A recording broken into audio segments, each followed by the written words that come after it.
Seguimos com a série Revelando o Apocalipse. Hoje nós vamos falar do capítulo 15 do livro mais complexo da Bíblia Sagrada. Vamos falar sobre as 7 pragas dos 7 anjos. Capítulo 15, você pode fazer uma maratona aqui no final de semana dessas lives. E isso está ajudando muitas pessoas a compreenderem esse livro, inclusive outros livros da Bíblia, porque nós estamos trazendo a interpretação, essa interpretação historicista, somente com as chaves bíblicas. Então, os significados das palavras e das profecias, nós estamos obtendo as respostas da própria Bíblia, dos demais livros. O que acontece? As escrituras, elas não permitem uma interpretação particular. Então você não pode dar uma interpretação daquilo que você acha. Ou, por exemplo, você faz parte de uma denominação religiosa, de uma seita religiosa. Então, só no meio protestante, nós temos em torno de 480 denominações diferentes. E a gente sabe que cada denominação tem uma interpretação particular. A maioria são interpretações futuristas. É como se esses 2000 anos de história fossem acontecer praticamente em um dia, né? Eles querem colocar o toque das 7 trombetas, o derramamento das 7 taças, o dia do Senhor. Eles querem colocar a grande tribulação de 1260 anos, a vinda do anticristo. Eles querem colocar tudo em praticamente uma semana, um dia. É uma interpretação totalmente primária, assim, né? Até triste de ver muitas pessoas seguindo isso. Algumas seitas, elas trazem uma interpretação preterista. Inclusive, a Igreja Católica, ela meio que nem aborda o livro do Apocalipse, ainda mais que ela está muito bem retratada, né? Especialmente no capítulo 17. Eles tentam nem falar sobre esse livro. Só que o correto é essa visão historicista, porque são acontecimentos, logo na abertura do capítulo, no capítulo 1, para quem tá novo no estudo, ou para quem já tá antigo que queira recordar, se você pegar aqui Apocalipse capítulo 1, deixa eu compartilhar a tela também pelo Hangout, para ficar melhor para vocês, para ficar inteira aqui a tela para vocês. Então, se nós pegarmos aqui, ele fala, né, logo na abertura do livro, que são revelações, revelação de Jesus Cristo, a qual Deus lhe deu. Isso fica muito claro, né, que Deus está acima de Cristo. A Bíblia deixa bastante claro que Deus é a cabeça de Cristo. Cristo é a cabeça da igreja e dos homens, mas Deus é a cabeça de Cristo. Deus é o Pai do nosso Senhor Jesus Cristo. Então, revelação de Jesus Cristo, a qual Deus lhe deu, para mostrar aos servos as coisas que brevemente devem acontecer. E pelo seu anjo as enviou e as notificou a João, seu servo. Então, ele fala de coisas... E logo mais abaixo, no capítulo 19, ele pede para o apóstolo João o seguinte: escreve as coisas que tens visto, ou seja, as coisas que estão já acontecendo, as que são, né, aquelas que que vão acontecer em breve, as que está no presente, e as que depois desta hão de acontecer. Então é lógico, tem acontecimentos futuros também, mas tem acontecimentos que já são praticamente da época dos apóstolos, que são acontecimentos atinentes ao século I, acontecimentos que ocorreram no século 2, 3, 4, 5, como nós vimos, né? Nós vimos muitos acontecimentos ocorrendo no século 2, no 3, no 4, no 5 em diante. A gente já avançou praticamente até... Já falamos até da Reforma Protestante, até coisas além disso. Nós abordamos o capítulo 14 na última live, e o capítulo 14, sim, ele é futurista. O capítulo 14, ele trata de acontecimentos futuros. Então, algumas pessoas nos atacam dizendo que nós trazemos uma interpretação de que tudo já aconteceu. É mentira, né? São ataques infundados, ataques de pessoas que não conhecem a Bíblia profundamente, que conhecem apenas superficialmente, porque a nossa interpretação, ela é capítulo 1, versículo 1, até o final, só que versículo por versículo. Então a gente pega Apocalipse 1, interpreta versículo 1, 2, 3, 4, 5. Isso a gente vai fazer até o último versículo, até o versículo 21 do capítulo 22. E tudo se encaixa com absoluta perfeição, tanto nas passagens anteriores, quanto nos demais livros e contextos bíblicos. Só ressaltando aqui que o livro de Apocalipse, ele tem promessa de bem-aventuranças, tanto na abertura quanto no encerramento. Eu não me lembro se tem um outro livro na Bíblia que tem essas promessas. É um livro de extrema importância. Eu vou até pedir para que vocês compartilhem a live em seus grupos, em suas redes sociais. E essas bem-aventuranças, eu posso garantir que elas são cumpridas, tá? Aqui, Apocalipse 1, verso 3. Bem-aventurado aquele que lê, os que ouvem as palavras desta profecia e guardam as coisas que nela estão escritas, porque o tempo está próximo. Por isso que a gente faz a leitura e o estudo juntos aqui, porque é promessa de bem-aventurança para quem ouve essas palavras e guarda o que está escrito. Certo? Capítulo 1. Agora vamos para o encerramento. Capítulo 22. A mesma coisa. Também tem promessa de bem-aventurança no encerramento aqui do livro. Deixa eu pegar aqui o versículo 14.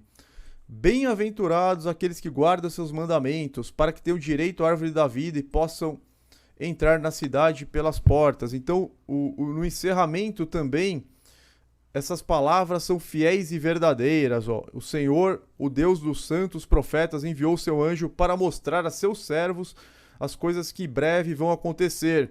E a promessa aqui no versículo 7. Eis que presto venho, bem-aventurado aquele que guarda as palavras da profecia deste livro. Então aqui, ó, podem ver, nós estamos no capítulo 22, no encerramento. Bem-aventurado aquele que guarda as palavras da profecia deste livro. A mesma coisa que está no verso 3 do capítulo 1, da abertura. Então é de fundamental importância que todos acompanhem o estudo com muita atenção. Flávio, olha esse depoimento do Vanderlei Mota. Ex-ateu e vocês são os culpados. Que ótimo, né? Ex-ateu e vocês são os culpados. Não, graças a Deus. Graças a Deus. Graças a Deus que ele deixou de ser ateu, né? Isso é uma honra para Deus, né? Porque a festa no céu quando uma pessoa pecadora que longe de Deus volta para o caminho de Deus. Há uma comemoração no reino de Deus, lá no reino dos céus, né?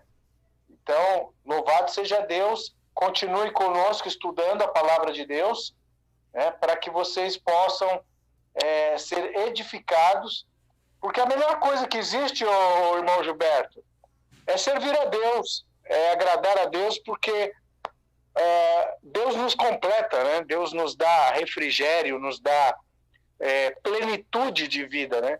O próprio Senhor Jesus falou que com Ele nós teremos abundância, e abundância de vida, né? Exato. Deus é a ponte das águas vivas, né? Perfeito. Certo.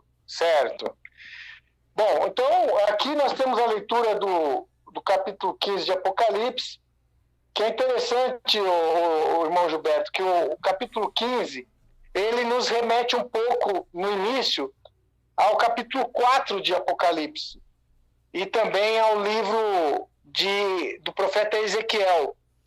Esses 4 anjos que representam aí a plenitude de Deus sobre a terra, os 4 cantos da terra, os 4 anjos da terra, né? Isso mostrando que esta mensagem ela é universal, né? É um número cósmico, né? Os pontos cardeais, os 4 ventos, e isso representa aí a plenitude de Deus em toda a terra, né? Eles adoram a Deus e dão glória a Deus, aqui na visão de Apocalipse capítulo 4, que nos remete à visão do Apocalipse 15, que nós vamos ver uma grande multidão de salvos, né? E que eles estão sobre um mar de cristal, um mar de vidro.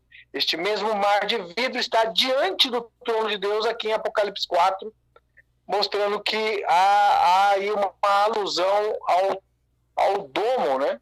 Porque o domo é feito de cristal, é feito de vidro, né? Essa parte interessante. Essa parte vai ser bem interessante. Essa questão do mar de vidro com fogo. Vocês já vão entender por que tem essa visão. É muito interessante. A gente vai. E isso é uma coisa que somente quem tem a revelação da Terra plana, né? A revelação bíblica da Terra plana pode compreender melhor. Sim, senão fica uma coisa sem sentido, porque isso tá em Apocalipse 4, tá em Ezequiel 1, tá aqui no Apocalipse 15, e tem diversas outras passagens da Bíblia que fala da abóbada celeste, ou domo, ou firmamento, dependendo da tradução, né? A gente sabe que na Bíblia hebraica tá domo mesmo. E sim, quem tem a visão globaloide não tem como entender, né? Passa batida, fica uma coisa meio que sem sentido. Certo. Então, vamos começar então com a leitura do capítulo 15 de Apocalipse para darmos então realmente início. Já temos mais de 200 pessoas, é isso? Quase 220 pessoas já. Excelente. Então, irmão Gilberto, vamos dar início a este importante assunto da continuidade revelando o Apocalipse. Perfeito. Eu vou fazer a leitura aqui. E a gente vai, terminando a leitura, a gente já vai passar para o estudo, e o estudo é bem interessante. É um estudo mais curto do que a gente está acostumado. A gente já chegou a pegar a apostila de mais de 10 páginas aqui, e foi todo mundo até o fim. Vocês estão de parabéns também. Pessoal guerreiro, assim, né? Tá acompanhando o estudo até o fim. Esse estudo, ele é um pouco mais curto, mas ele é bastante interessante também. E ele não deixa de ser uma introdução para as taças, né? Uma introdução importante para o derramamento das taças, que são juízos de Deus, igualmente as trombetas. Deixa eu só fechar uma porta aqui, que tá um pouquinho barulho. Só um segundo, pessoal. Só vou fechar para a leitura, aí vocês já podem abrir, tá bom? Só para ler o 15. Voltando aqui, vamos lá. Opa, tá em Êxodo 15, vamos lá. Apocalipse 15, agora tá certa a tela. E vi outro grande e admirável sinal no céu, 7 anjos que tinham as 7 últimas pragas, porque nelas é consumada a ira de Deus. E vi como um mar de vidro misturado com fogo, e também os que saíram vitoriosos da besta, e da sua imagem e do seu sinal, e do número do seu nome, que estavam junto ao mar de vidro, e tinham as harpas de Deus. E cantavam o cântico de Moisés, servo de Deus, e o cântico do Cordeiro, dizendo: Grandes e maravilhosas são as tuas obras, Senhor Deus Todo-Poderoso. Justos e verdadeiros são os teus caminhos, ó Rei dos santos. Quem te não temerá, ó Senhor, e não magnificará o teu nome? Porque só tu és santo. Por isso todas as nações virão e se prostrarão diante de ti, porque os teus juízos são manifestos. E depois disso olhei, e eis que o templo do tabernáculo do testemunho se abriu no céu. E os 7 anjos que tinham as 7 pragas saíram do templo, vestidos de linho puro e resplandecente, e cingidos com cintos de ouro pelos peitos. E um dos 4 animais deu aos 7 anjos 7 taças de ouro, cheias da ira de Deus, que vive para todo o sempre. E o templo encheu-se com a fumaça da glória de Deus e de seu poder. E ninguém podia entrar no templo, até que se consumassem as 7 pragas dos 7 anjos. Então, o que está sendo falado aqui? São mais juízos contra esse império da besta, contra esse império romano, né? É o mesmo império com outras roupagens. Império Romano Ocidental, depois ficou o Bizantino, depois o Ocidental se reergueu, se transformou no Sacro Império Romano, e até hoje ele não foi destruído, né? Essa doutrina da besta, ela está em pé. Nós temos aí o Papa, que é a boca que fala grandes blasfêmias, o representante humano do anticristo, né? O anticristo é o papado, nós temos o Vaticano, eles estão com menos poder, mas estão aí. Então, da mesma forma como esse Império Romano, ele sofreu os juízos das 7 trombetas, ele quase que foi destruído, né? Quase que o Império Romano Ocidental foi destruído na 4ª trombeta, com a última invasão bárbara. Ele agora vocês podem perceber que o capítulo fala que são as 7 últimas pragas. Logo no versículo 1, ó. 7 anjos que tinham as 7 últimas pragas, que são as 7 taças. No momento que for derramada a última taça, que na verdade já está acontecendo praticamente, a gente está nessa transição, né, da 6ª para a 7ª, tá sendo virada já a 7ª praticamente, aí é o fim. Aí é o fim com o retorno do nosso Senhor Jesus Cristo. Então as 7 trombetas já tocaram. A 7ª, na verdade, ela tá tocando, né? No final dela, os mortos vão... Os primeiros ressuscitados, eles vão ser transformados. Os santos, né? Vai ter a ressurreição dos santos no final do toque da 7ª trombeta. E ela deu ensejo ao derramamento das taças. E a gente já tá chegando aí na última taça. Então são as últimas pragas. Por isso que a gente fala que é um capítulo futurista, porque ainda não terminou o derramar das taças, mas já está muito próximo de terminar. E tem essa questão, ó, do mar de vidro misturado com fogo, que como o irmão Flávio bem disse, ele foi mencionado em Apocalipse 4. Nós fizemos esse estudo, tá na playlist, então quem não viu no dia vai conseguir assistir. Deixa eu pegar aqui no Apocalipse 4, onde ele fala do mar de vidro. É logo no versículo 6. E havia diante do trono um como mar de vidro, semelhante ao cristal. Nós sabemos que o domo ele é feito de um cristal quartzo. Ele é um quartzo puro, com transparência absoluta. Existem muitas amostras de quartzo que se desprenderam do domo nos desertos, né? No deserto da Líbia. Ele continua caindo até hoje, esse quartzo puro, e é uma pureza que não existe na Terra. E os cientistas eles não sabem explicar de onde vem esse quartzo puro, eles não têm explicação. Até eu tinha separado um vídeo para fazer sobre esse domo de quartzo, com muitas provas. Eu já tenho um vídeo sobre o domo de quartzo. Aqui, ó, eu vou até dar um spoiler para vocês, porque não deu tempo de fazer. Então eu vou mostrar aqui uma curiosidade para vocês. Sempre que a Bíblia fala cristal, a tradução, a interpretação pela própria sociedade bíblica é quartzo mesmo. Então, misterioso vidro do deserto da Líbia. Não sei se o link quebrou. Deixa eu tentar pela digitação. Misterioso... Oi, irmão Flávio. Importante frisar que o quartzo ele tem propriedades que a gente chama piezoelétricas, e ele pode fazer ressonância de tempo, criando um ciclo de tempo. Tanto que a gente tem um relógio de quartzo, que são os relógios mais precisos que existem, são os relógios usando o quartzo. O quartzo também ele é utilizado para transmissão de pulsos de radiofrequência de alta precisão, clock de microcontroladores. Então o quartzo ele tem uma propriedade piezoelétrica e ao mesmo tempo de ressonância precisa de comprimento de onda. Então a Terra com um domo de quartzo ela seria um grande relógio. Por isso que nós temos a precisão do Sol, da Lua, das estrelas, tanto no seu ciclo estelar, no seu ciclo sazonal do Sol, no ciclo lunar, que rege os meses. E quando o Eterno criou todas as coisas, primeiro ele formou o domo antes de colocar o Sol, a Lua e as estrelas.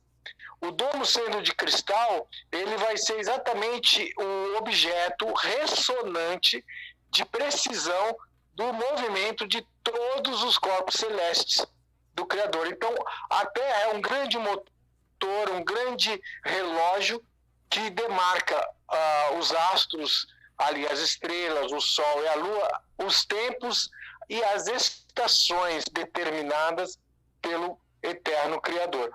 Veja como Deus faz as coisas perfeitas. Mostra aí agora essa parte aí que você ia mostrar, o irmão Gilberto. Então, aqui, o misterioso vidro do deserto da Líbia. Isso tem vários locais aqui. Eles não conseguem entender da onde que surge essas pedras de quartzo puro, que é uma pureza absoluta. Ó. O chamado Desert Glass da Líbia, vidro do deserto da Líbia, é o mais puro vidro de sílica natural já encontrado na Terra. Então ele tem uma pureza praticamente absoluta. O vidro é geralmente cor amarela. Talvez amarelo porque ele tenha se desprendido do domo, né? Na verdade, a Via Láctea, ela é uma fissura. A Via Láctea é uma fissura no domo, como a gente mostrou aqui falando de Apocalipse. Eu não lembro se foi Apocalipse 4 que a gente falou dessa questão da Via Láctea, que ela é uma fissura no domo de quartzo. Então eles não conseguem explicar como que esses vidros simplesmente aparecem no deserto. É um vidro natural, ó. O vidro natural, como o vidro do deserto, pode ser transformado. Aí eles pegaram várias teorias, né? Será que são raios que incidem na areia do deserto, ação vulcânica ou meteoritos? Então eles estão tentando várias teorias, só que nenhuma dá certo. Porque se fosse ação de raios, teria que acontecer em qualquer lugar, em qualquer praia. Vulcão, não tem vulcão lá. E os vidros continuam aparecendo até hoje. Meteorito também não tem sentido. Na verdade, até é meteorito, né? Porque só que é pedaço do domo. E eles ficam falando, ó, 26 milhões de anos, ó. O vidro foi datado. Aí eles colocam aquelas datações que a gente já sabe que tá errada, que o Robert Gentle derrubou, né? O que levou os cientistas a supor que o vidro foi formado quando um meteorito atingiu a Terra, mas a ausência de uma cratera refuta essa teoria. Então, todas as teorias que eles tentaram desenvolver, eles mesmos acabaram refutando. De cair raio não tem sentido, porque o vidro aparece da noite para o dia, mesmo que não caia raio. Se fosse raio, teria que se formar em qualquer praia. Eles mesmos refutaram essa questão de um meteoro antigo, porque teria que ter uma baita de uma cratera, e refutaram a questão dos vulcões, já que não tem nenhum vulcão lá perto. Então a gente sabe, né? Pra gente não é novidade nenhuma que isso aqui são pedaços do domo que estão se desprendendo. Tem um canal que fala sobre pedras gigantes de quartzo na Amazônia, também a mesma coisa, tem um canal só dedicado a isso. Também são pedaços do domo que caem na Amazônia. E o próprio deserto do Saara é formado por essa sílica pura, que acaba virando areia, entendeu? Quando ele se quebra, ele vira areia. Então não tem nada a ver com o clima do local. O que formou o deserto foi a própria sílica, e não o clima. O deserto do Saara poderia ser uma floresta tropical, tranquilamente. Se ele não tivesse sido inteiramente coberto por sílica, ele poderia ser uma floresta tropical. Então a gente está com um estudo... Então, Gilberto, então esse domo feito de cristal, ele justificaria a tal da descrição do mar de vidro, né? Que fala no Apocalipse 15. Justifica o mar de vidro, e vocês vão ficar impressionados com a parte do fogo, pessoal. Eu não falei nem pro irmão Flávio, não sei se ele vai concordar, mas eu fiz uma pesquisa aqui agora há pouco, e é impressionante essa questão do mar de vidro com fogo. Eu vou falar Misturado com fogo, né? Misturado com fogo. Sim. Hoje mesmo eu estava pensando a respeito disso, de misturado com fogo, ser exatamente um fenômeno de correntes de alta potência fluindo na parte superficial do domo, né? Daí daria essa aparência de fogo aí. Seria mais ou menos algum fenômeno eletromagnético de interação do domo com a parte do campo magnético e da atmosfera da Terra, né? Pode ser isso, irmão Flávio, perfeito, ou pode ser uma outra interpretação que é até mais impressionante. A gente já vai ver. Ok. Eu vou falar um pouquinho do quartzo, que compõe o domo. A gente tem, assim, a gente já tem um grau de certeza bem elevado por todas as pesquisas que já foram feitas. Então, o quartzo que compõe o domo, ele possui notável estabilidade química e térmica, além de dureza 7 na escala Mohs. 7 é um número da perfeição, né? Apresenta o efeito piezoelétrico, conforme já dito pelo irmão Flávio, ou seja, cargas elétricas positiva e negativa em versos opostos quando ele é submetido a pressão ou tensão. Então o que acontece? Fazer um desenho aqui no Paint. Hoje é uma live bíblica com terra plana por causa dessa questão. Nós temos aqui o domo. Deixa eu pegar uma forma arredondada. O domo de quartzo, e todos nós sabemos, a Bíblia deixa isso muito claro, que acima está o oceano primordial, certo, irmão Flávio? Alô, não sei se o irmão Flávio tá na ligação ainda, deixa eu...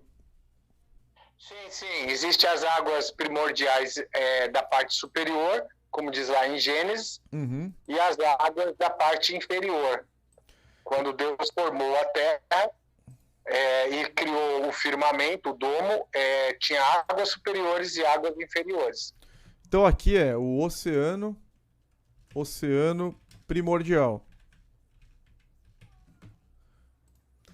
Esse oceano primordial, ele obviamente pressiona o domo de quartzo. O que acontece com essa pressão? Essa pressão gera esse efeito piezoelétrico e cria uma carga, cria uma carga elétrica aqui, logo abaixo do domo. Então você vai ter uma carga devido a essa pressão. Isso aqui é ciência, tá? Ciência pura. Então ele vai gerar um campo elétrico, que é justamente essa propriedade. Só que tá até na Wikipedia, né? Então ele apresenta o efeito piezoelétrico, cargas elétricas positiva e negativa em versos opostos quando ele é submetido à pressão ou tensão. Então ele é submetido à pressão do oceano primordial. Na medida que ele é submetido, ele gera um campo elétrico. Esse campo elétrico, os luminares, o Sol e a Lua, eles se utilizam. E eles convertem, eles fazem a conversão dessa energia. E o Sol ele emite as ondas eletromagnéticas, e essas ondas eletromagnéticas vão ser convertidas em raios, radiação ultravioleta, raios gama, luz visível.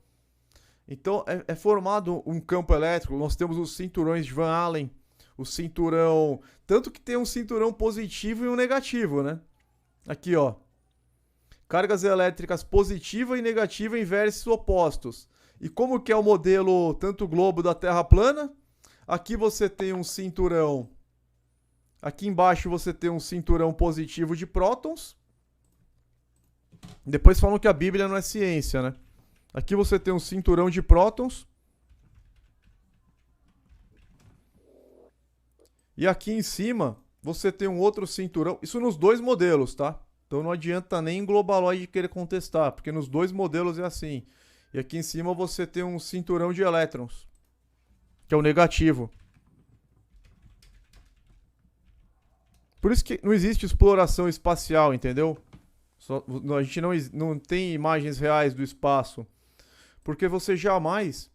E entre os cinturões estão os luminares confinados. Então isso aqui forma um confinamento magnético. Entre os cinturões, você tem Sol, Lua, as estrelas. Então você tem aqui o Sol. As estrelas não, as estrelas estão mais acima, desculpa. Você tem o Sol, a Lua e os planetas. Os planetas são menores, são pequenininhos. São menores que o Sol e que a Lua. São exatamente da forma como a gente vê. A gente vê o Sol e a Lua do mesmo tamanho, pelo menos o disco, né? Se você descontar a coroa solar, pegar um filtro 14 de solda, você vai ver que o Sol e a Lua são do mesmo tamanho, são mesmo. E aí você tem os planetas são menores. Não tem nada a ver que Júpiter é gigantesco, isso é tudo capim pro gado, né? Capim pro gado que tá em sono profundo. Aí você tem os planetas. Então eles estão confinados entre os cinturões de prótons e elétrons. Só que a gente vê eles projetados na atmosfera superior, que a gente não pode enxergar nem a luz nem os objetos. A gente só pode enxergar a luz refletida. Então a gente enxerga eles mais baixos, por isso que o universo é holográfico. Você tem os corpos físicos em levitação magnética, mesmo a ideia de órbita você só pode ter numa Terra plana magnética. E aí você vê eles projetados aqui na atmosfera superior. Por isso que você só vê disco, né? Você só vê disco solar, disco lunar com uma única face. E mesmo a rotação é giro de um disco. Então isso qualquer astrônomo sabe. Eles próprios chamam de disco solar e disco lunar. Você não tem como falar que o Sol e a Lua são esféricos. A gente acha que são. Mas você sempre vai ver um disco 2D, você sempre vai ver um objeto bidimensional.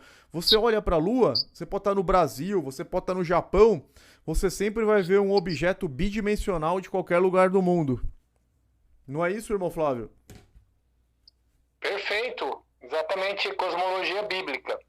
E aí esse domo ou firmamento de cristal, ele é narrado como o local onde os salvos vão estar por um momento nesse ajuntamento, eles vão estar num momento nesse local. E aqui no capítulo 15 de Apocalipse, assim como Apocalipse 4, Ezequiel capítulo 1, nós vemos a menção desse gigantesco mar de cristal. Se o domo tem todo esse tamanho do disco terrestre, ele é tão gigantesco que ao estar perto dele ou em cima dele, seria como um mar de cristal mesmo. Exatamente, porque o disco terrestre ele é absurdamente grande, né? Tanto que esconde o tamanho real da Terra, porque ninguém pode passar do paralelo 60 sul. Nós estamos restritos. Se você pegar o mapa mundi aqui, por exemplo, pegar o mapa mundi, imagens. Ninguém sabe o verdadeiro tamanho da Terra. E não existe mapa da Terra. Não é que não existe mapa da Terra plana. Não existe mapa da Terra. Sempre quando algum globaloide me pede o mapa da Terra plana, eu peço o mapa da Terra bola. Por quê? Porque ele só tem projeções cartográficas. Não tá abrindo aqui, deixa eu pegar um outro. Ele só tem projeções cartográficas. Então eles têm a projeção de Mercator, que é a mais famosa, que todo mundo aprende na escola. Eles têm a projeção... vou salvar então. Deixa eu salvar o link aqui. Deixa eu salvar como, não o link. Deixa eu ver se eu consegui salvar. Não, deu um download. Salvar imagem. Aqui. Agora dá para ampliar. Então vamos lá. Beleza, agora ficou bom. Então o que acontece? Aqui é o paralelo 60. Tá vendo? Que é no oceano ainda. Ninguém pode atravessar esse paralelo 60 em razão do Tratado da Antártida. E nem mesmo na aviação. Nós somos amigos do comandante Luiz Rabelo, a gente sempre conversa com ele em off. E ele fala, todos os voos, todos os aviões, eles já saem de fábrica com as instruções para você nunca poder violar o paralelo 60 sul e nem o paralelo 70 norte. Então não existem voos na aviação comercial, você nunca vai abaixo do 60 sul e nem acima do 70 norte. Isso já vem no próprio manual de instruções do avião. E ele falou assim, a única forma de você atravessar, você teria que desligar todos os instrumentos dos aviões, todos os instrumentos do avião, porque já vem isso de fábrica, né? Então você vai lá, desliga tudo, fecha o olho e vai. Só que aí você tem ordem de abatimento. Então é lógico, nunca nenhum piloto vai fazer isso, né? Desligar todos os instrumentos e violar uma coisa proibida, sendo que tem ordem de abatimento. Porque o paralelo 60, ele é guardado por quase 70... O paralelo 60 é guardado por mais de 60 países, inclusive o Brasil. Né? Brasil, Estados Unidos, Rússia, tem até Coreia do Norte. A Coreia do Norte é signatária junto com os Estados Unidos aqui do Tratado da Antártida. Não existe inimizade, não existe ideologia, nada. Para esconder o formato da Terra, tá todo mundo junto. Não tem isso, você é comunista. Uma grande conspiração contra o Criador, né? Porque escondendo o verdadeiro formato da Terra está também sufocando a verdade do Criador, né? Da Terra plana. Exatamente. Então, o que acontece? A Terra ela é imensa, ela é gigantesca, entendeu? Tanto que a cidade mais austral do mundo, isso vocês podem confirmar, Se você falar, não, eu quero ir mais ao sul possível, quero descer lá no sul mesmo, você só vai conseguir até o paralelo 54, que é o Ushuaia. Você não vai estar nem perto do sul.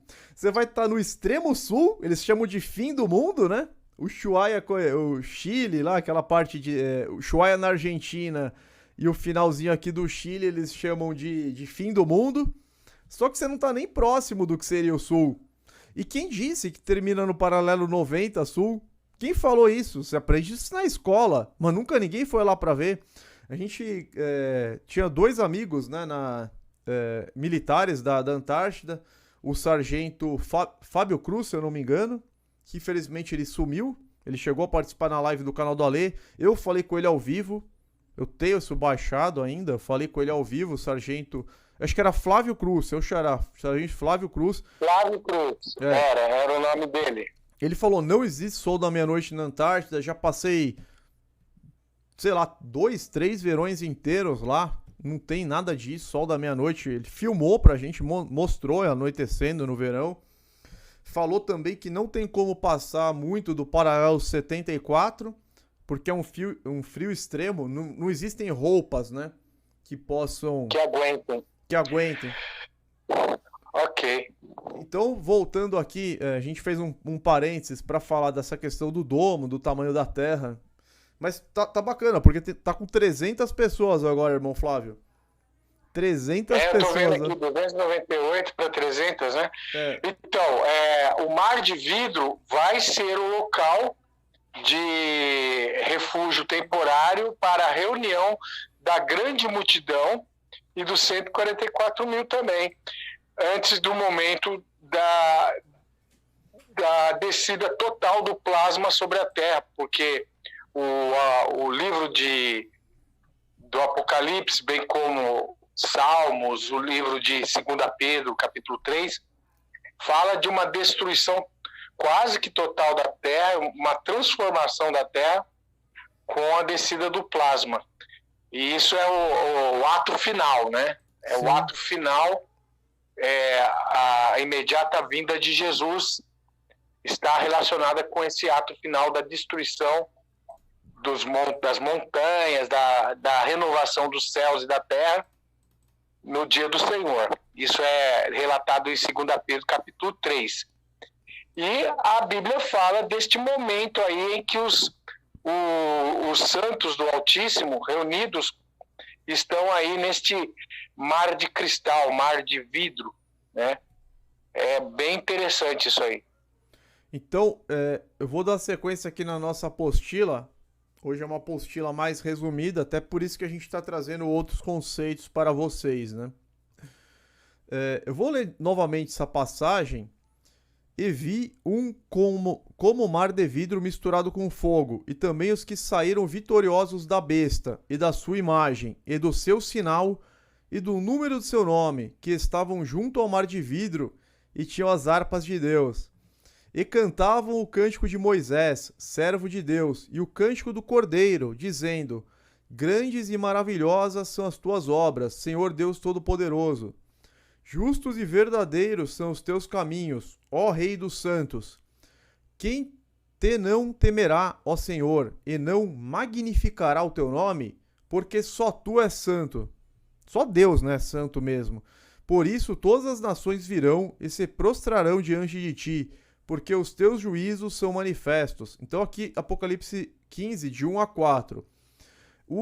Esse capítulo, conforme o irmão Flávio já disse, o capítulo 15 de Apocalipse, ele nos mostra uma visão futura de todos os vitoriosos que não adoraram a besta, que não fizeram parte do império da besta, desse império romano, desse sistema religioso, catolicismo, protestantismo, todo esse sistema contaminado, né? Seja na sua fase pagã, seja na sua fase sacro-romana. Então, são os verdadeiros adoradores de Deus mesmo, né? Que guardam a doutrina da igreja primitiva, da igreja da mulher que fugiu para o deserto, né? Que são poucos, é um pequeno remanescente. Por isso que ele fala, né? Os que saíram vitoriosos da besta. Porque não é fácil, né? A besta pega todo mundo. Tanto que a gente vai pregar alguma coisa contra o sistema, nossa, a gente quase é espancado aqui, né? Porque as pessoas elas ficam fiéis à besta, fiéis ao romanismo. Então, os que saíram da besta, da sua imagem, do seu sinal, do seu número, eles tinham as harpas de Deus. E aqui tem essa questão. Nós já falamos do sinal da besta, que é espiritual, né? Isso tá na live passada, acho que nem vale a pena repetir aqui, porque tem um estudo bem completo sobre a marca de Deus, né? A gente confronta a marca de Deus com a marca da besta. Todas as pessoas estão seladas, 100% das pessoas estão seladas, seja com a marca de Deus, que Deus é único, né? Deuteronômio 6,4, seja com a marca da besta, com os ensinamentos do sistema religioso, né? Que levam à condenação. Irmão Gilberto, oi. Convém também dizer que nós temos aqui o cântico de Moisés e o cântico do Cordeiro.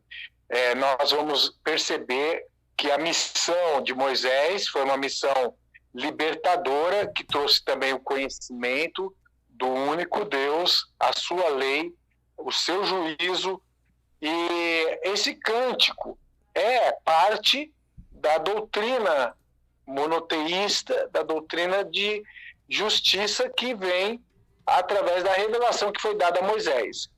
E o cântico do Cordeiro representa a nova aliança, porque no livro de Salmos fala: o Senhor colocou em minha boca um novo cântico. Isso tem uma conotação de doutrina, de prática, de nova vida, de nova dimensão.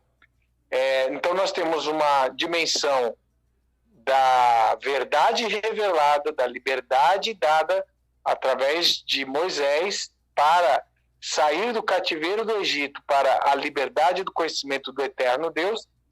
E nós temos uma outra dimensão do Cântico do Cordeiro, que é a nova aliança inaugurada pelo cabeça e senhor da igreja, que é o Senhor Jesus. Então essa multidão de pessoas, de salvos, eles estão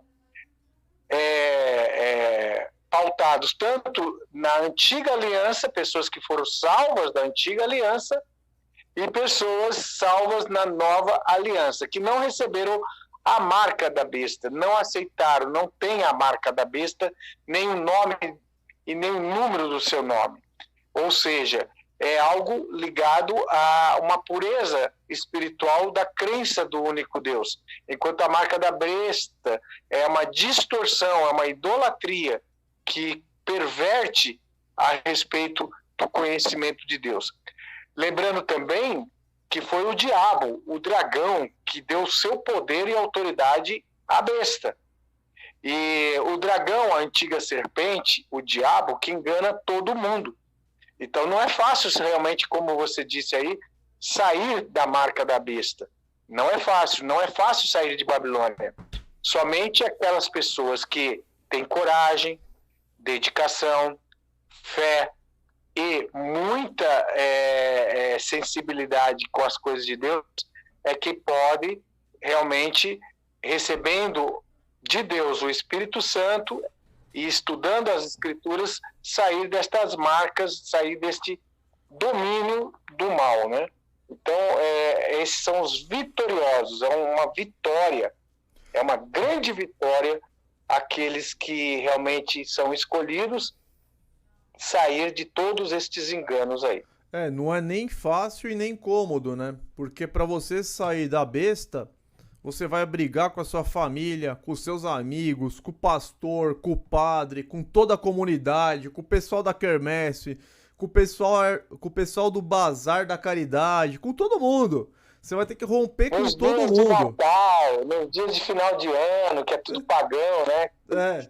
Não é fácil. Aí a pessoa fala, não tem como, vou continuar assim que tá bom, tá meio errado, mas tá bom. E por isso que ela não vai obter a vitória, né? Por isso que 1.000 cairão ao teu lado, 10.000 cairão à tua direita. Então é 11.000 para 1. Porque a cada 11.000, um consegue sair desse sistema maligno. E o pior é que os que estão no sistema, eles acham que eles estão bem, que eles estão salvos, que eles estão em dia com Deus. sendo que nem os mandamentos eles cogitam em guardar, né? É verdade, que é uma das marcas do povo de Deus. Nós já vimos aí em lives do capítulo 12, o capítulo 14. Em ambos capítulos falam numa característica do povo de Deus, que é guardar os mandamentos de Deus. São 10 mandamentos da lei de Deus. E manter a fé de Jesus ou o testemunho de Jesus. O livro de Apocalipse também é o testemunho de Jesus. Por isso que o livro de Apocalipse tem essa importância para aqueles que querem ser servos de Deus, né? Porque ele traz o testemunho de Jesus é o livro de Apocalipse. Perfeito. Então, como o irmão Flávio explicou, eles cantavam o cântico de Moisés, que é relatado em Êxodo capítulo 15. A gente não vai ler porque é meio extenso aqui, mas quem quiser ler Êxodo 15, tem aqui, ó. Então cantou Moisés e os filhos de Israel este cântico ao Senhor e falaram dizendo: cantarei ao Senhor porque gloriosamente triunfou, lançou no mar o cavalo e seu cavaleiro. Então vai aqui até o versículo 27, mas na verdade isso representa a antiga aliança, né? O cântico de Moisés, a antiga aliança, e o cântico novo, que é o cântico do Cordeiro, que está aqui, ó, cantava o cântico de Moisés, servo de Deus, e o cântico do Cordeiro, que é o cântico novo. O cântico do Cordeiro, nós já estudamos também, nós já estudamos os 144 mil, que foram aqueles israelitas, sim, foram aqueles israelitas que creram em Cristo, aquele povo eleito, que o apóstolo Paulo fala que são tão poucos que não daria nem para chamar de remanescente, né? Mas Deus, ele separou, porque Jesus veio para os filhos de Israel. Jesus veio para resgatar, para salvar os filhos de Israel. E a gente sabe que, infelizmente, ele foi rejeitado e a salvação passou para o povo gentil. Tanto que a parábola do rico e do Lázaro, que o sistema religioso explica de forma errada, faz essa confrontação, né? O rico representando o povo judeu, que tinha tudo, né? Tinha todo o conhecimento, as escrituras, o Messias prometido. Os 5 irmãos do rico são as 5 seitas judaicas, os fariseus, os saduceus, os zelotes e as outras 2. E o Lázaro representando o povo gentil, que queria comer as migalhas. Tem até uma passagem que a mulher pede, né? Os cachorrinhos ficam com as migalhas, tal. Que o sistema religioso prega como se já tivesse inaugurado o inferno, o rico já tá queimando no inferno. É uma coisa ridícula, né? A explicação que o protestantismo dá. Mas é justamente isso. Embora os judeus eles tenham rejeitado o Messias, Deus ele reservou um remanescente que aceitou, que são justamente 144 mil. Então os 144 mil eles são israelitas. Eles são israelitas. E a grande multidão, que nós já estudamos, aí sim, a grande multidão são os gentios. Então o novo cântico, o cântico do Cordeiro, ele foi cantado que é a nova aliança, pelos 144 mil israelitas. Mas esse estudo a gente tem bem completo mesmo, tá? Eu não sei se eu separei. Eu até tenho. Na live passada eu até separei para falar um pouco sobre isso. Mas a apostila ela tá. Quer ver? Apocalipse 14. Aqui, os 144 mil. Essa apostila dos 144 mil, explicando exatamente quem são, o que é cada coisa, o que significa o cântico, o que significa que eles eram virgens, né, eles eram virgens e tal, eles foram comprados dentre os homens para serem as primícias para Deus e para o Cordeiro. Toda essa apostila tá no link da descrição do vídeo, tá no Drive, tá? Então o apóstolo Paulo, ele fala, ó, em Romanos capítulo 11, versículo 5, assim, pois, também agora neste tempo ficou um remanescente, segundo a eleição da graça.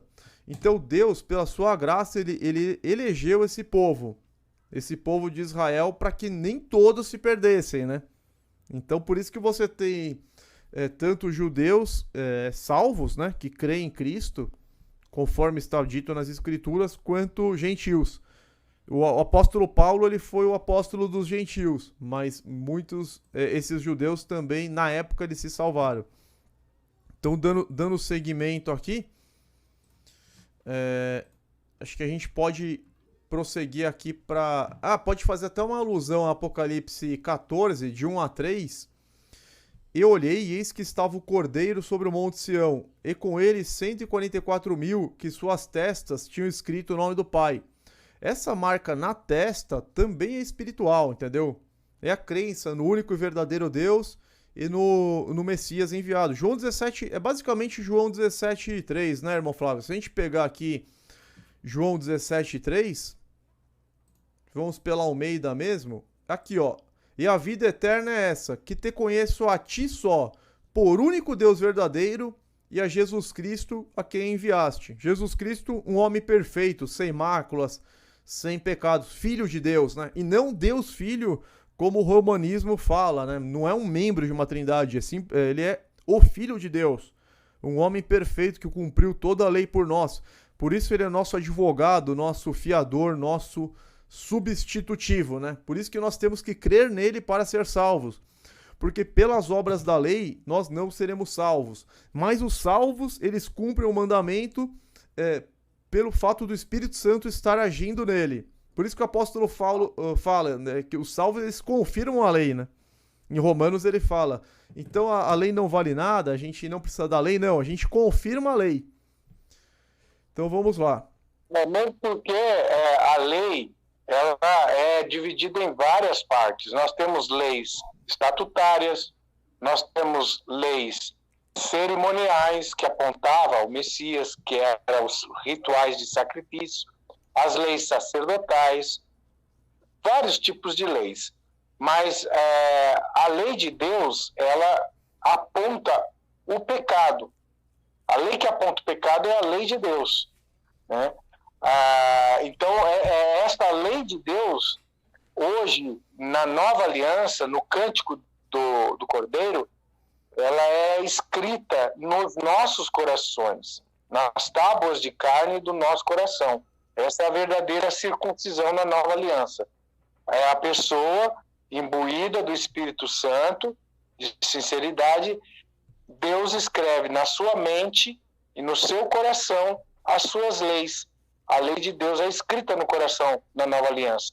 Só que a besta e a sua doutrina, eles mudaram os tempos e a lei. A gente estudou isso aí, que o pequeno chifre que sai na cabeça do quarto animal que representa o Império Romano, que é o poder papal, ele cuidou de mudar os tempos e a lei. Mudou o sábado para o domingo, tirou o segundo mandamento que fala que não pode fazer imagens de esculturas, né, substituindo por outro mandamento.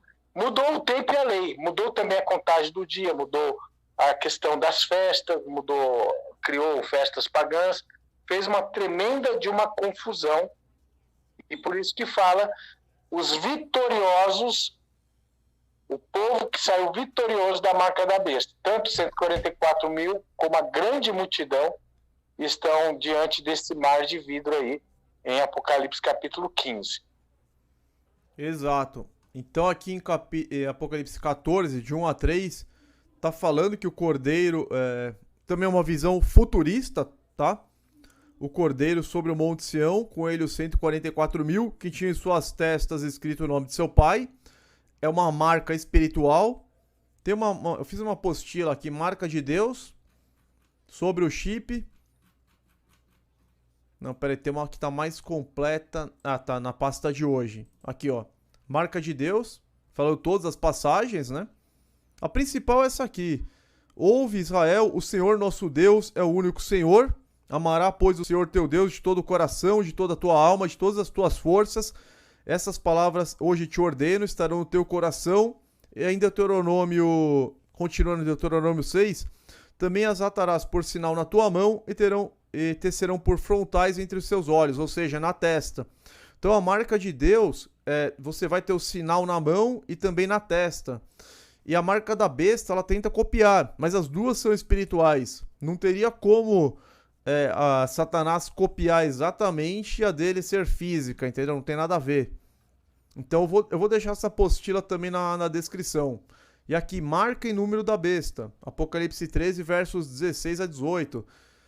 tem toda essa questão do que eles impediam o comércio, compra e venda, isso já foi, tá? Aqui já é uma visão preterista do passado, para que ninguém possa comprar ou vender, isso aqui já foi. E eu sei que todo mundo prega o contrário, né? Todos os youtubers, a internet inteira tá falando de chip, que não vai acontecer e tal, mas vocês estudando mesmo a fundo vão perceber que isso já aconteceu na história. Tem essa questão do número, a gente faz a somatória, a gente pega todos os títulos do Papa, eles somam 666. Então eu vou deixar essa apostila também, ela é curtinha, ela tem 5 páginas na descrição do vídeo. Tem que fazer a série do Revelando Apocalipse, se a pessoa quer ter conhecimento. Ah, né? Com certeza. Porque sem fazer a série, se a pessoa for preguiçosa, vai continuar sendo enganada pela besta. E olha, o sistema da besta, do falso profeta e da besta, ele é muito eficiente em enganar. E ele engana quem não estuda a Bíblia, quem não se dedica em conhecer a Deus. E a pessoa fica com a certeza de que está salva. A pessoa tá com a marca da besta e ao mesmo tempo ela tem praticamente certeza de que ela tá salva, de tão eficiente que eles são. Sim, faz até a pessoa acreditar que vive numa terra girando a 1.660 km por hora, a 107 mil em torno do Sol, consegue toda essa proeza de mentira na cabeça das pessoas. Imagino que eles não fazem, né? Então, eles distorcem, eles fazem uma tremenda de uma bagunça, e a pessoa fica enganada e enganando os outros, enganada e sendo enganada, né? É uma coisa terrível, Então, agora Deus está chamando aí um povo zeloso, santo, de boas obras, os trabalhadores da última hora, que estão sendo ensinados, despertados diretamente por Deus para este último chamado, porque a volta do Messias Jesus, que em aramaico é Yeshua, em hebraico antigo Yehoshua, ele está próximo de voltar. Por que alguém pode até perguntar por que sempre quando eu falo o nome Jesus, depois eu falo em aramaico e em hebraico? É por causa das seitas do nome sagrado aí que andam fazendo uma confusão também na cabeça das pessoas. Ficam distraindo as pessoas com essa questão de nome e não entram no que realmente importa, que é guardar os mandamentos de Deus, estudar a palavra de Deus e aceitar a verdadeira doutrina, né? Quer dizer, fica com distração aí, briga de letra, nome e tal, e não entra na questão principal da salvação. Um exemplo de confusão aqui do sistema da besta, irmão Flávio, aqui no chat. A pessoa não tem culpa, ela tá no engano. Maria Elza Ribeiro. Nós cremos no batismo na água, com uma só imersão em nome de Jesus Cristo. Ela menciona corretamente, Atos 2,38. Depois ela fala, e em nome do Pai, do Filho e do Espírito Santo, e fala de Mateus 28,19. Então, você tem que batizar no único nome pelo meio do qual nós podemos ser salvos, que estaria certo, e depois você tem que complementar com 3 títulos aqui. Tá errado, viu, dona Maria Elza Ribeiro? Mateus 28,19 é uma inserção que foi feito bem posteriormente, você pode ver isso na Bíblia de Jerusalém, uma inserção que foi feita por volta lá do século IV, Concílio de Nicéia. Isso a própria Igreja Católica já revelou. Tô tentando aqui pegar, porque Mateus ele não foi escrito em grego. Tô tentando pegar aqui Mateus 28,19 no hebraico para ela ver que fala somente em meu nome. O próprio Jesus Cristo fala, batizando-os em meu nome.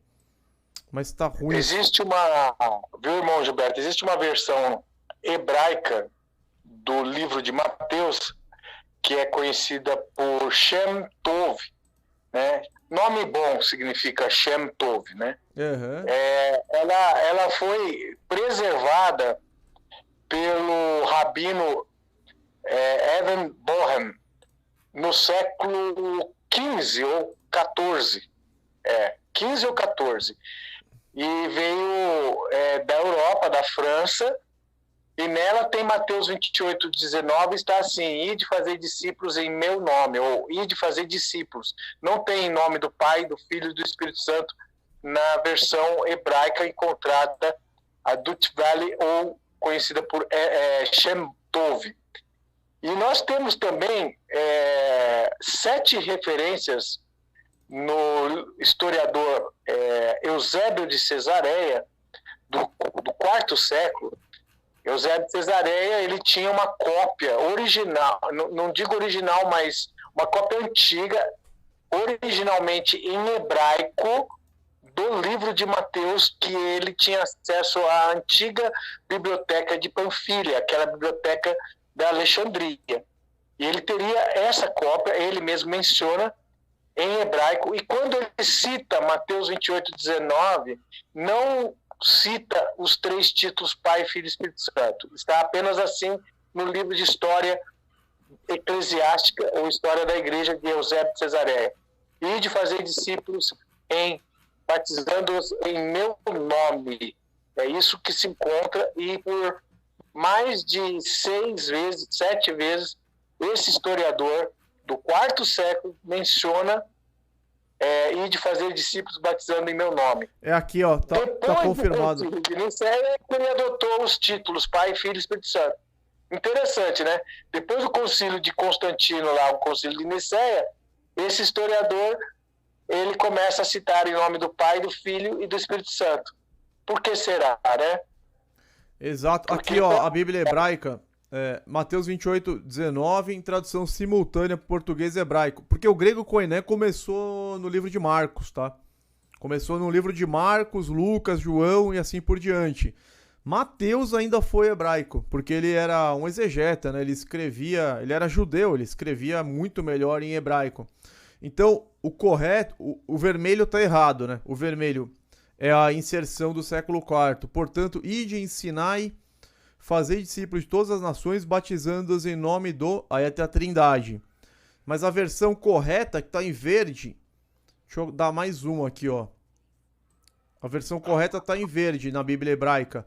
Ide, fazei discípulos de todas as nações, batizando-os em meu nome, ponto. Acabou. É isso aqui. Por isso que todos os batismos da Bíblia são somente em nome do Senhor Jesus Cristo. Todos os batismos de Atos, você não vai achar um, ó...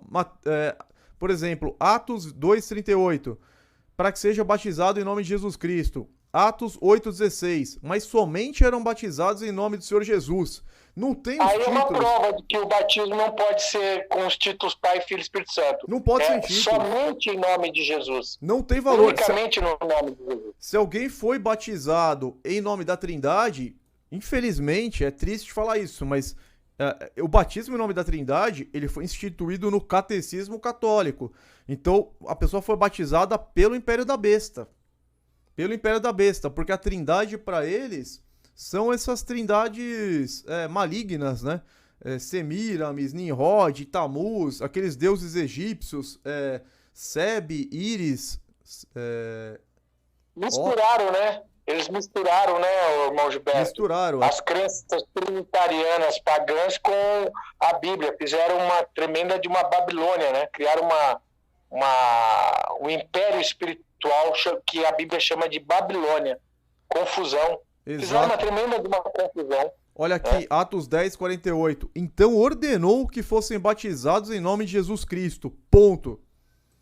Atos 19:5. E os que ouviram foram batizados em nome do Senhor Jesus. Atos 8:12. E do nome de Jesus Cristo se batizavam.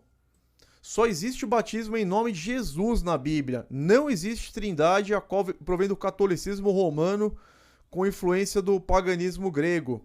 Então, se alguém aqui que está no chat, quase 300 pessoas, foi batizado pela Trindade, é importante fazer esse estudo aí do irmão Flávio, discipulado, para que a pessoa ela esteja apta, para que a pessoa conheça a verdade bíblica pura mesmo, e esteja apta a receber o batismo bíblico, né? O batismo que era feito na Bíblia, em Atos, aqui vocês estão vendo, a gente compilou algumas passagens, vocês estão vendo, não somos nós que estamos falando, é a própria Bíblia que ordena, né? Que ordena que seja batizado em nome de Jesus Cristo. Somente. E agora, se você pegar... O irmão Gilberto, convém responder a todos que estão participando e os que vão ainda ouvir este estudo, que foi uma grande conspiração e trama contra a verdadeira doutrina. O inimigo, o diabo, Satanás, ele sabe que a salvação é unicamente na pessoa e no nome do Salvador Jesus. Isso foi pregado pelos apóstolos em Atos 4:12. Não há salvação em outro nome debaixo dos céus, a não ser no nome do Salvador Jesus. E Jesus mesmo falou que sem mim nada podereis fazer. E Jesus ordenou, em meu nome pregarão o arrependimento e a remissão dos pecados, em Lucas 24:47. Então a salvação é unicamente na pessoa e no nome do Salvador Jesus. Aí o inimigo, com a apostasia que estava predita, essa apostasia ela distorceria e criaria aí o útero que nasceria o anticristo. O útero do anticristo foi a apostasia do 3º e 4º século. Eles vieram com este batismo pagão nos títulos Pai, Filho e Espírito Santo, que foi inventado por Tertuliano no 2º século. Tertuliano pegou emprestado esse batismo trinitariano do paganismo e fazia uma cruz na testa da pessoa, conhecido por cruceiforme. Essa cruzinha que até hoje os padres fazem na testa das pessoas. Essa cruz representando o T de Talmuz, né, que faz parte da trindade babilônica. Esse batismo pagão, ele se miscigenou, ele sincretizou com a doutrina e virou o que hoje nós conhecemos por batismo trinitariano. A marca do povo de Deus é o nome de Deus e o nome do Filho. A marca da besta é uma trindade. É uma trindade na cabeça das pessoas. A Rosimeire aqui, irmão, a Rosimeire está perguntando: quem não frequenta mais nenhuma denominação, como ser batizado em nome de Jesus? Rosimeire, aqui a gente deixou um link, logo na descrição desse vídeo mesmo que você está, aqui ó, e-mail do discipulado. Manda um e-mail aqui para flavioschmidt2018@gmail.com, copia aqui, ou berianos-adm01@hotmail.com, para fazer o estudo bíblico e pede os links do estudo para que você possa ser batizada em nome de Jesus. Eu fui batizado em nome de Jesus corretamente. Eu fui batizado pela besta, né? Pela Igreja Católica, sem nenhum valor. E felizmente, em julho deste ano, eu fui batizado nas águas em nome de Jesus, como manda a Bíblia. Porque se você pegar Atos 12:4... Não, Atos 4:12, né? Pera aí. Atos 4:12. E em nenhum outro há salvação, porque também debaixo do céu nenhum outro nome há dado entre os homens pelo qual devemos ser salvos. Então Satanás, ele sabe que não tem nenhum outro nome pelo qual a gente possa ser salvo. Muito menos título, né? Pai, filho. A Bíblia chama Satanás de pai, pai da mentira. O tempo inteiro, né? A Bíblia chama Satanás de pai da mentira. Filho, qualquer pessoa pode ser. Todo mundo é filho. Todo mundo é filho de alguém. E Espírito Santo também, na verdade, a tradução correta até seria Espírito do Santo, né? Então, na verdade, como Satanás sabe que não há nenhum nome dado, exceto o nome do Senhor Jesus, pelo qual devamos ser salvos. Por isso que foi criado essa doutrina da Trindade. Essa que é do catecismo católico, que foi inserido. Se a gente pegar a Bíblia de Jerusalém, ela vai deixar muito claro aqui, ó. Nota da Bíblia de Jerusalém, página 1758. É possível que sua forma precisa, essa forma reflita influência do uso litúrgico posteriormente fixado na comunidade primitiva. Sabe-se que o livro de Atos fala em batizar no nome de Jesus.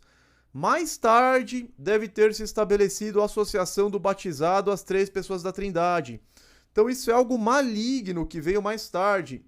A Maria Elza está tentando colocar algumas passagens para validar a Trindade, mas nós temos uma apostila aqui essa apostila com 24 páginas, refutando tudo que possa fazer alusão à Trindade.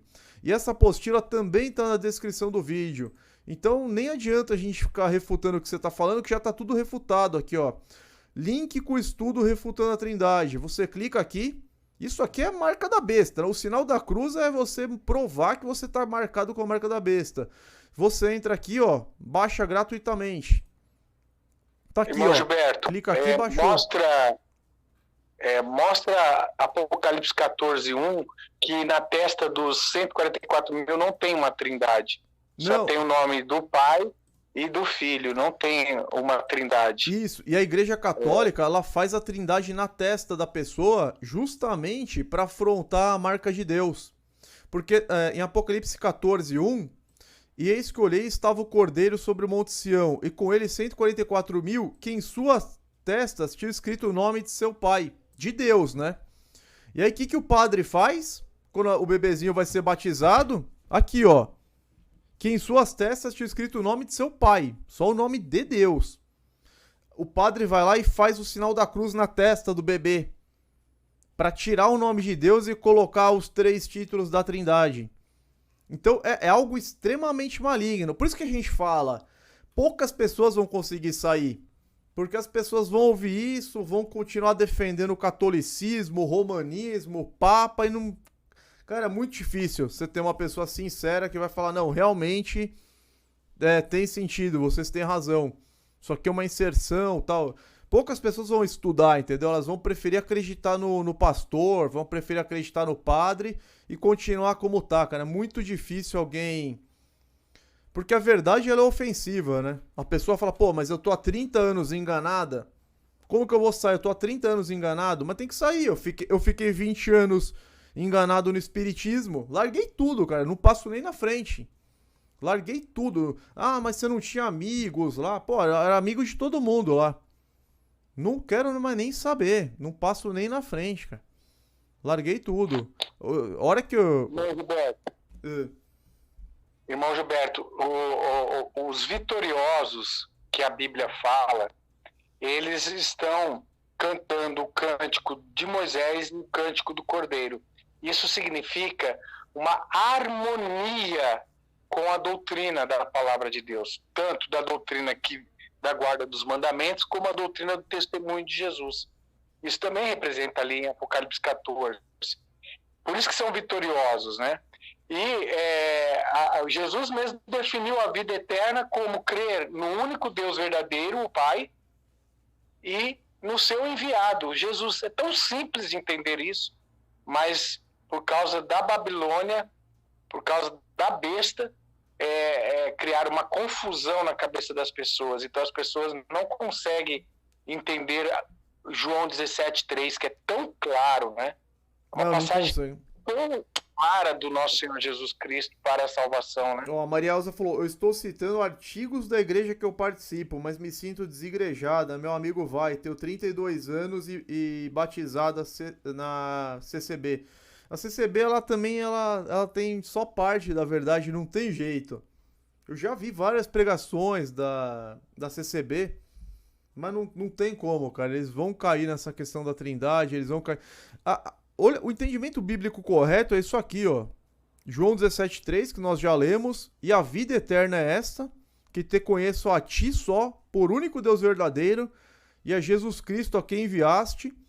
1 Timóteo 2:5, porque há um só Deus, e um só mediador entre Deus e os homens, Jesus Cristo homem. Eu acho que a pessoa lê isso aqui e apaga da mente, não é possível.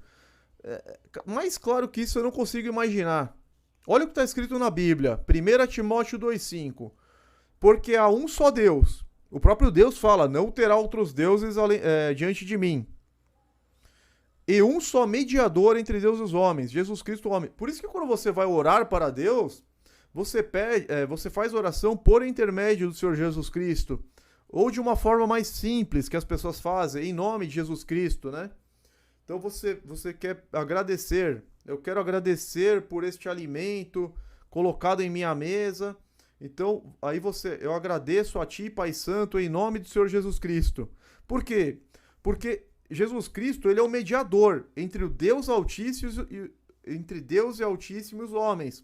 Ele é um homem com o corpo glorificado, ele é um homem que não pecou. Ele nasceu sem pecados da Virgem Maria, porque ele é o segundo Adão. O primeiro Adão também nasceu sem pecados, depois ele foi corrompido pelo fruto da árvore proibida. Então Jesus ele não poderia nascer com a desvantagem do pecado. O que aconteceu? Por isso que ele teve que ser gerado. Ele teve que ser gerado diretamente por Deus no ventre de Maria, para ele não nascer com uma desvantagem que Adão não teve. Então, ele cumpriu os desígnios de Deus até o fim. Por isso que ele foi o Cordeiro de Deus. Ele se deu em sacrifício por nós, pelos que creem nele, conforme está dito nas Escrituras, né?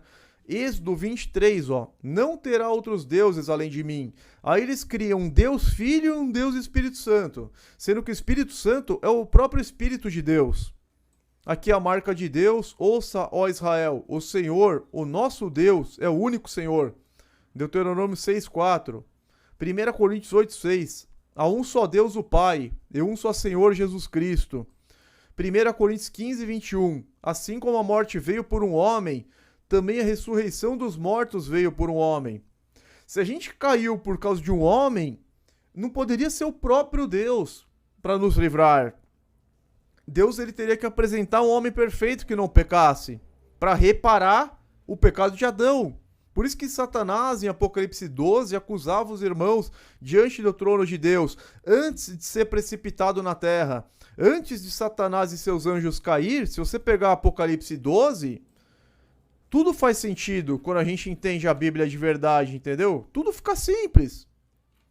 Cadê aqui, ó? Satanás, ele tinha, ó... E foi precipitado o grande dragão, Apocalipse 12, 9. A antiga serpente chamada o Diabo e Satanás, que engana todo mundo. Olha aqui, ó. Satanás engana todo mundo. Tá todo mundo enganado no sistema. Ele foi precipitado na terra e os seus anjos foram lançados com ele. Porque já o acusador de nossos irmãos é derrubado, o qual diante de nosso Deus os acusava de dia e de noite. Então, até a consumação da obra de Cristo na cruz, Satanás ele tinha acesso aos céus, ao céu verdadeiro, ele tinha acesso ao trono de Deus para fazer acusações.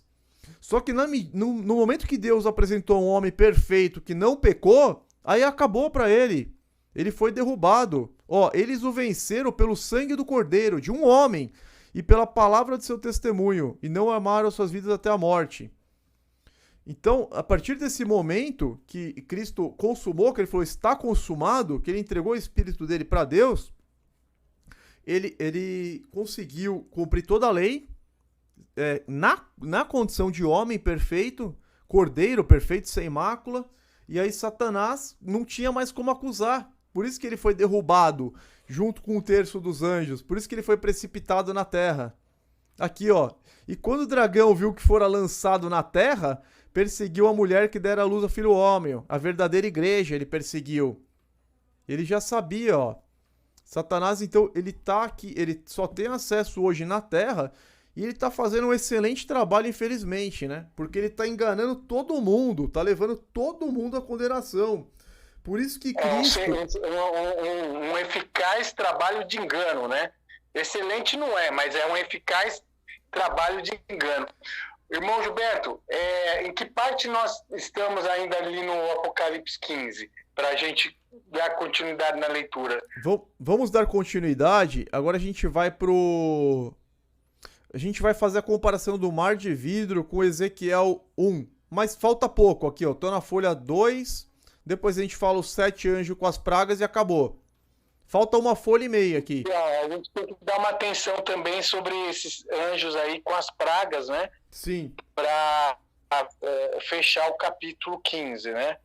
Sim, sim. Então a gente vai retomar aqui. A gente já falou do cântico, já falou da marca de Deus aqui, que é uma marca espiritual, da mesma forma como a marca da besta é espiritual, a marca na mão é você fazer as obras conforme esse sistema romano, na testa você tem em mente negócio isso. De chip, esses negócios é distração pro povo gado. Sim, para deixar o povo gado distraído e não continuar adorando a besta e a sua imagem, né? Exatamente. Então vamos dar sequência aqui. Vamos falar sobre o mar de vidro que retoma a passagem de Ezequiel capítulo 1.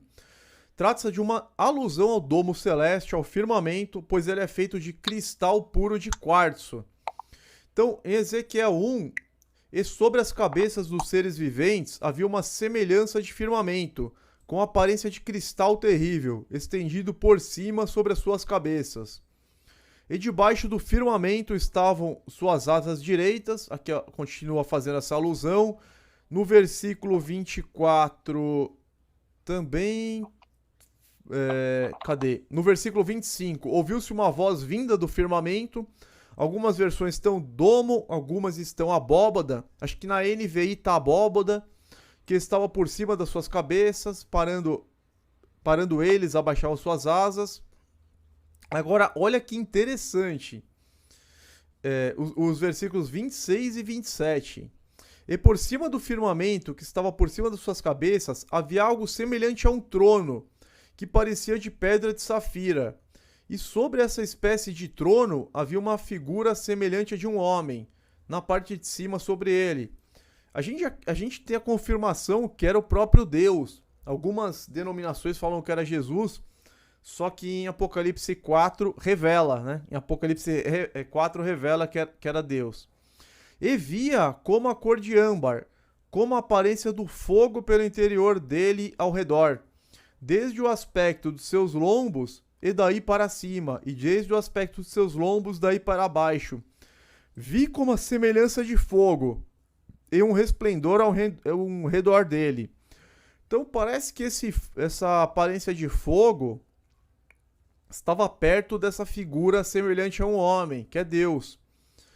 E eu estava pesquisando, né, irmão Flávio? Eu não sei se é isso, mas ó, ele fala, havia algo semelhante a um trono que parecia de pedra de safira. A gente começa a imaginar, tudo bem, o domo é um quartzo que tem uma transparência absoluta, um mar de vidro, ou pode ser um quartzo, sei lá, talvez um pouco azulado, não sei, mas vamos entender que pelo fato de ter o oceano primordial, a gente tem o firmamento, é o domo de quartzo, transparente. E um trono que parecia de pedra de safira, com uma figura, com Deus, né? Figura semelhante ao homem na parte de cima, sobre o trono. Depois ele fala, na sequência, e via com a cor de âmbar, como a aparência do fogo pelo interior dele ao redor. Aí eu fui pesquisar essa questão da safira.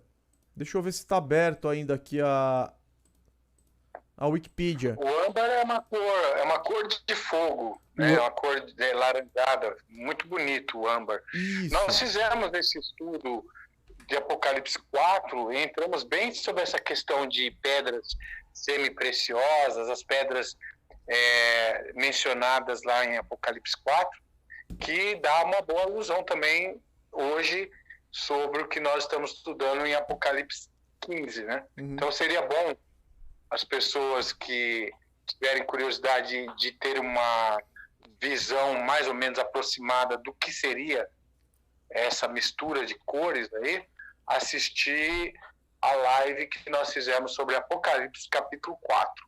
Exato. Vai ser bem interessante ali. Aí ele fala do trono de safira. Aí a gente sempre pensa que safira é uma pedra azul. Eu fui pesquisar. Safira, ó, ele fala das propriedades químicas, da natureza, né? Que você pode ser encontrada na natureza sob forma de gemas ou produzida de forma sintética. E aí, pesquisando safira, olha o que eu encontrei. Tem uma safira que ela é a mais rara de todas, e ela é âmbar. Olha isso, irmão Flávio. Isso aqui é safira. É a mais rara de todas. Muito bonita, hein? Ela tem uma mistura de azul com âmbar, é isso? É âmbar, eu salvei a imagem aqui. Tá, deixa eu ver aqui a imagem. Ah, tá. Uma safira muito rara, é isso? Isso, é a mais rara de todas aqui, segundo a Wikipedia, ó. Ela tem até um nome especial. Safira Padiparadasha, a variedade mais rara de todas. Que lindo, hein? Então parece Imagina essa que questão do gigante, fogo, cara, porque como tá acima do quartzo com transparência absoluta, o profeta, ele olhando para cima, ele vê o quartzo e de repente ele vê um fogo. Semelhança de fogo. O trono é de safira com cor de âmbar. Eu não sabia que existia. Eu descobri hoje. Eu também não sabia que existia safira com cor âmbar. Eu pensava que era pedra de âmbar mesmo, mas eu acho que é uma pedra safira raríssima, né? Como você está falando aí. Isso, é uma safira raríssima. E, pô, muito interessante. Então, eu falei, nossa, impressionante, né? E via com a... Depois que ele fala do trono de pedra de safira, ele fala, via com a cor de âmbar, com a aparência de fogo ao redor. Vi como a semelhança de fogo. Eu falei, nossa. Então aqui, ó, o livro de Ezequiel também faz menção ao mar de vidro misturado com fogo, ao se referir ao firmamento ou abóbada celeste, sobre o qual se encontra o trono de Deus, que provavelmente é a safira com cor de âmbar. Muito interessante, né? Exatamente. Muito. Então esta visão futura nos diz que havia algo semelhante a um trono que parecia de pedra de safira e fala da aparência do fogo. Curiosamente, a safira mais rara do mundo tem essa cor de fogo. Muito interessante. Descobri isso hoje. Então, para concluir essa parte, todos os salvos de todas as nações aparecem em Apocalipse 15, já cantando um novo cântico, o cântico da vitória, né? De Moisés e do Cordeiro. Do Cordeiro que é o da nova aliança. Cordeiro. Cântico da nova aliança. Agora nós podemos ir para a parte final. Não, tem aqui os 7 anjos com as 7 pragas. A gente fala do versículo 5, depois já fala do 6 ao 8. Eu posso fazer a leitura aqui, que é meia folha. Você conclui, complementa, né? Então vamos falar aqui, 7 anjos com as 7 pragas. As pragas, que é o derramar das taças, irão consumar a ira de Deus contra o Império Sacro Romano. Então nós já tivemos as 7 trombetas, ainda está no toque da 7ª, mas a 7ª ela gera também o derramamento das taças. E depois disto, olhei, e eis que o templo do tabernáculo do testemunho se abriu no céu, que é o versículo 5. Então, assim como o Apocalipse fala das 7 trombetas, na mesma alusão de acontecimentos, de juízos, na realidade, contra o Império Romano, as 7 taças são igualmente o juízo final de Deus, né? É o juízo final de Deus, as 7 taças. Quer falar um pouco sobre isso, irmão Flávio? Então, nós temos as 7 taças como um paralelo das 7 trombetas. As 7 trombetas, porque trombeta representa guerras, são as guerras que ocorreram com o Império Romano na sua fase pagã e depois na sua fase ocidental revivida e otomana, né, ou bizantina. As 7 taças, elas vão mostrar os lugares, os locais onde se dão os acontecimentos, né? Então, se é sobre a terra, acontecimentos na terra. Se é sobre o mar, acontecimentos no mar. Se é sobre o rio Eufrates, é na região do Eufrates. E, ao analisar, dentro da mesma historicidade das trombetas, as 7 taças seguem uma mesma linha de entendimento sobre a questão destes juízos de Deus. Só que esses juízos de Deus das 7 taças, eles são mais ligados ao juízo de Deus na fase do Império Romano, na sua fase sacro-religiosa. Mesmo porque no capítulo 14 fala, bem-aventurados agora os que dormem, né, no Messias, né, aqueles que dormem na verdade, porque descanso das suas obras. Porque vai acontecer também, dentro da fase sacro-romana, a mortandade de muitos servos de Deus. A mortandade de muitos servos de Deus. Então, essa mortandade de servos de Deus vai realmente causar o derramamento das taças, certo? Perfeito. Ótima explicação. Agora a gente vai finalizar com os versos 6 a 8. Esse capítulo, na verdade, ele termina no... O capítulo 15, ele vai só até o versículo 8. É que a gente está dando uma explicação bem ampla aqui. Mas são apenas 8 versículos, então vamos finalizar. E os 7 anjos que tinham as 7 pragas saíram do templo, vestidos de linho puro e resplandecente, e cingidos com cintos de ouro pelos peitos. E um dos 4 animais deu aos 7 anjos 7 taças de ouro, cheias da ira de Deus, que vive para todo o sempre. E o templo encheu-se com a fumaça da glória de Deus e do seu poder. E ninguém podia entrar no templo até que se consumassem as 7 pragas dos 7 anjos.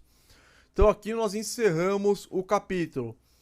Essa fumaça são as orações dos santos, como nós já estudamos no Apocalipse 8. Se o irmão Flávio quiser complementar mais alguma coisa sobre essa questão das taças, fica à vontade, irmão Flávio. É que tocou o porteiro eletrônico aqui bem na hora que eu estava desenvolvendo o raciocínio. Mas o que eu posso dizer também é que, a partir de agora, nós vamos ver que essas taças, elas pegam uma fase do Império Romano ligada à fase do Sacro Império Romano, ou Império Romano revivido pelo Anticristo, né? E essas taças, elas vão consumar a ira de Deus sobre esse sistema opressor e perseguidor da verdadeira igreja de Deus. Por isso que são chamadas de taças da ira de Deus, ou taças do juízo de Deus. Então, a partir do Apocalipse 15, nós vamos ver essa sequência de acontecimentos dentro da interpretação e das chaves bíblicas. Até é possível que nós faremos uma live a respeito das 7 chaves de interpretação do Apocalipse para a questão das 7 taças. E essa live ela vai ser preparativa para esse grande momento também de entendimento do livro de Apocalipse sobre as 7 taças. Então é isso que o capítulo 15 está preparando, essa alusão importantíssima aí do juízo de Deus. E o juízo de Deus cai sobre o Império da Besta, porque o Império da Besta cometeu muitas atrocidades. Por isso que esses anjos são vestidos de branco, com cintas de ouro, né? Porque o povo de Deus, que passou por grande perseguição, por grande tribulação, uma tribulação de 1260 anos, é justo da parte de Deus essa punição, né? É justo da parte de Deus mover essas taças de juízo contra o Império da Besta. Perfeito. Então, com isso a gente conclui aqui o estudo do capítulo 15. Eu vou deixar as apostilas utilizadas, como eu sempre deixo, na descrição do vídeo. Quem quiser fazer o estudo bíblico para ser batizado em nome do Senhor Jesus, que é o batismo válido e necessário para a salvação, o e-mail do discipulado é o primeiro que está na descrição aqui da live.